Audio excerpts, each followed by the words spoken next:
কল্পনা করুন, কোনো রান্না নেই, বাজার নেই, ক্ষুধার্ত হাজার হাজার মানুষ, আর হঠাৎ আসমান থেকে নেমে এলো খাবার। এই অলৌকিক ঘটনা ঘটেছিল বনু ইসরাইলের জন্য, যখন তারা মরুভূমিতে পথ হারিয়ে ফেলেছিল।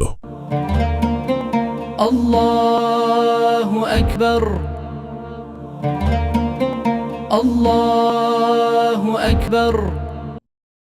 আল্লাহ তাআলা কোরআনে বলেছেন, ওয়াযাল্লালনা আলাইকুমুল গামামা ওয়া আনজালনা আলাইকুমুল মান্না ওয়াসসালওয়া কুলু মিন তাইয়্যিবাতি মা রাযাকনাকুম। অর্থাৎ আমি মেঘ দ্বারা তোমাদের উপর ছায়া বিস্তার করলাম, তোমাদের নিকট মান্না ও সালওয়া প্রেরণ করলাম, যে সকল ভালো জিনিস তোমাদের জন্য দিলাম তা থেকে আহার করো। তারা আমার প্রতি কোনো অন্যায় করেনি, বরং তারা নিজেদেরই প্রতি অন্যায় করেছিল। সূরা আল বাকারা আয়াত ৫৭।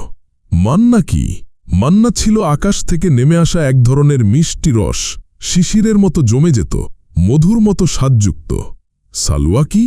সালওয়া ছিল এক প্রকার সুস্বাদু পাঠি, কোয়েল জাতীয়, যেগুলো আল্লাহ বিশেষভাবে বনু ইসরায়েলের জন্য সহজলভ্য করেছিলেন।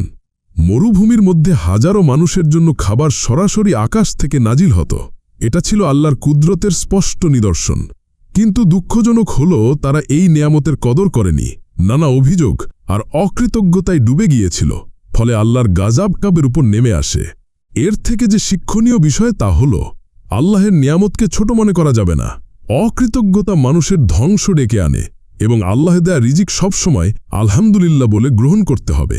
ভাইয়া বোনেরা, আমাদের রুটি ভাতও আসলে আল্লাহর পক্ষ থেকে এক ধরনের মান্না।